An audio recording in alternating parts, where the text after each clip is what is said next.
Hi guys, hope everyone's having a decent week, aside from the obvious, which is Everton, which is what I'm going to talk about, unfortunately. So it's been a few days since I did my last video, and that was obviously, of course, after the 2-0 home defeat to Norwich, and one of the worst performances I've seen from an Everton side in a good number of years. Start to finish, it was just woeful, and I think certainly myself and a lot of Evertonians expected Marco Silva to get the sack after that game. If not that evening, then in the coming days. That hasn't happened. It's now Wednesday, and we've not actually heard really anything at all from the club, aside from the fact that we know he is going to be manager for this weekend's away game against Leicester. Which, I mean, the way they're playing at the moment, they're sat second in the Premier League table. They are just destroying teams. They won 9-0, didn't they, a few weeks ago, and they're just playing some really, really good stuff. They're flying. We're the complete opposite of that, and Silva's going to be in charge for that game. So, to be honest, I feel like he's a dead man walking now anyway. I think regardless, I couldn't reel off the top of my head the exact fixtures we've got, but I know it's, Leicester, Liverpool, Chelsea, Man United, Arsenal. We've got Leicester again in the League Cup, which so much of our season's hopes are now dependent on that. And, as I said, the way things are at the moment, I don't fancy us, even if we are at home.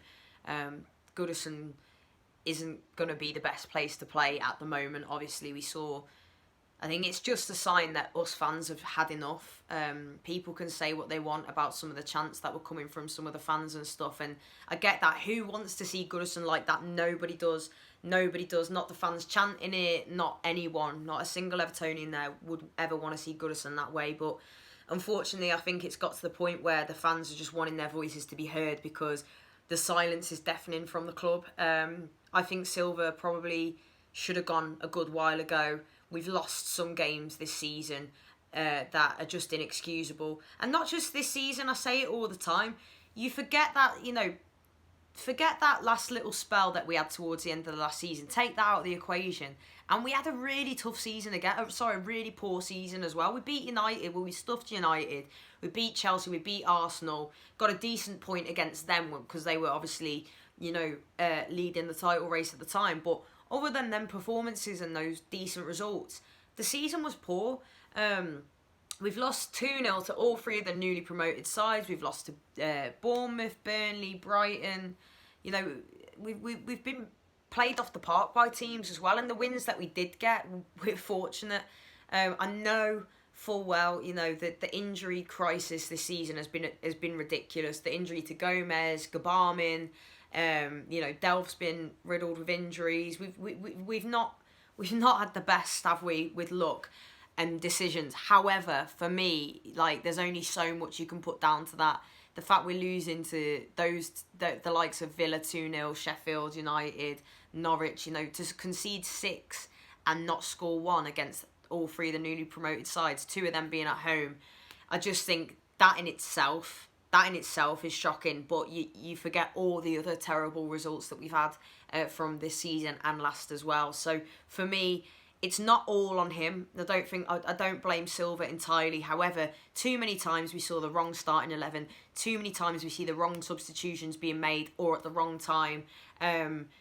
I think the players have got to sort themselves out and have a word because they've not been performing. They've not been playing for the manager. However, as a manager, you have to motivate your players to play for you and perform for you. That said, how often do we see it where players down tools on managers, and it is always the manager who's gonna be at the forefront and get all the blame or the most of the blame and ultimately the sack. But, things haven't gone perfectly for Silva. I've got to admit that. And, he's not had the rub of the green. But for me, I just don't think he's the right man for the job. Wasn't thrilled when he was announced a couple of seasons ago. But you get behind your manager. Has there been times where we've played nice football? Yes, there has. But more often than not, it's spineless. There's no backbone. There's no grit to us at all, and we, as soon as things go against us, we just fall apart. That's the mentality. We're sat near the bottom of the table. We've got a hellish run of fixtures coming up. Who knows where we could be sat come Christmas. So unless we pull something out of the hat, to be honest now, I think even if Silva managed to get the results in these games, I think too much has happened. It's gone too far. And I think, well, I hope that the club is looking into solutions as we speak. You know, I just said Mashiri, I think was the man who wanted Marco Silva in the first place. We've all said, I've said since, you know, for a long time as well, Marcel Brands for me is the guy that comes ahead of Marco Silva in terms of the pecking order. I know Marco Silva's the manager, head coach, or whatever currently, but Marcel Brands has brought in some great transfers since being at the club. Might not be working out right now, but no, you know, some of the players, some of the talents he's brought from, for example, you know, Bernard, again, another injury. But we've seen it. We've seen the kind of players that he brings in, and it's not necessarily the obvious. It's not necessarily ones that we know about, but they all seem to pay off. So let's hope that, and also he's very tight-lipped. Nothing leaks. You know, how many times has there been transfer windows or whatever where we're speculating and we're hearing things about certain players, then all of a sudden, bang, bang, bang, we've signed 4 players that none of us had heard a sniff about, or, you know, so let's hope that that's going on. I think that there absolutely has to be things going on behind closed doors. I think the club have probably been weighing up what's best to do, get a fireman Sam in again, if you like, and someone to shore us up and make sure that we are safe. You look at Bramley Moor Dock and everything else that's coming with it. How on earth are we meant to move to a new stadium if we're not in the top division? It's just, and you know, that's a very real threat right now. So they're thinking, do they want to bring in someone who's just going to do a stopgap, get someone in on an interim basis till the end of the season, whilst they try and locate who their ideal guy is? Or, you know, are they looking at those options and thinking, well, hang on, are they better than Silva? Actually, maybe no, they're not. Maybe we just stick it out, keep him till the end of the season, hope for the best, and then bring in the new guy in the summer or whatever. But I just fear now that under Silva, you know, again, I repeat it, the 3 newly promoted sides have beaten us. So those are the teams that are competing to stay in this league, and they've all beaten us without response. So, you know, we've got to be. It doesn't matter the players we've got when things are going like this. Like we're in it. We're in the relegations little scrap at the moment, and we need to get out of it. So, you know, I'm not going to sit here and say, oh, the club need to do this, the club need to do that, because to be honest, I haven't a clue who they should bring in. I you know, someone like a Diego Simeone, you know, obviously people will talk about Poch, but I don't think we stand a chance. Is he even the right guy? I don't know. You know, Rafa Benitez causes massive debate amongst fans because of his history with our neighbours across the park, but he's a proven Premier League manager, he's a good manager, he's got an affiliation with the city, but would that be a total wrong? I don't know. I really don't know what to do, but obviously that's not my job, it's the board's job, so something needs to be done. I just hope that we see something come out soon that's going to lift our spirits, because right now, as far as we know, it's Silva in charge for Leicester. I'm really not looking forward to that game. I can't see anything right now other than a Leicester win, to be honest with you, and something needs to be done. I don't know what. I don't know who's going to come in. I do think someone new will come in, whether it be in the coming weeks, whether it be the end of the season. I wish I knew.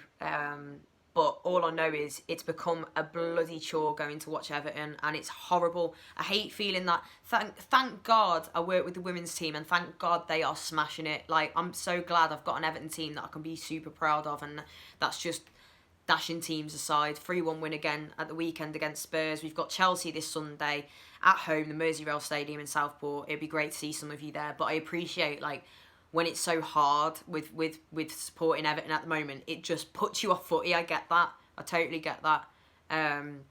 But yeah, let's hope that for some positive news or something soon, because we're all, as fans, just kind of left here scratching our heads. Like, some kind of communication would be nice, but at the same time, I think it's that the board and the club probably don't know what to do themselves. And I just can't believe we found ourselves here again. You know, after the summer, the signings we're bringing in, I'm spouting off though, oh yeah, I think it'll be different this time. Mugged off again. Now we've just done total cycle again. You know, to think that since Moyes we've had Martinez, one great season, stayed too long, should have gone before he did. Koeman, wrong man from the start. Ended up with Allardyce, now Silva. It just feels like, it doesn't feel like our Everton. Don't get me wrong, we're Everton. We are this club. Us fans are this club. We've been going for our whole lives. You know, we live, sleep, breathe it, and we're not going anywhere. But, you know, that's what annoys me when it might come across like Evertonians, you know, when people will say, oh, Everton fans are fickle, or it's like, try putting up with this dross. And, you know, when Evertonians so hard working, spent our hard-earned money, give everything to follow and back this team, and sometimes you just think, but that's modern day football, unfortunately. But, you know, there's something very wrong at the club, and it needs addressing. The ground, everything else that's meant to be coming that's good, how can we even think about that when the team, our bread and butter, which is the football team, that's us, and it's going the way it is. It's really tough. So yeah, those are my general thoughts at the moment. I wish they were more positive. I wish they were more informed. Those are just my theories and musings about what's going on. But yeah, I'm going to upload a video as well of the interview with Willie Kirk, the Everton women manager, from the 3-1 win over Spurs on the weekend, because that's positive. Yeah, but the men's team, as we all know, Leicester away, so can't pretend I'm excited for that one. It is what it is. We're blue through and through. We just freaking keep going and keep hoping. But it does make you feel like a mug, to be honest with you. Anyway, take it easy, guys, and I'll speak to you soon.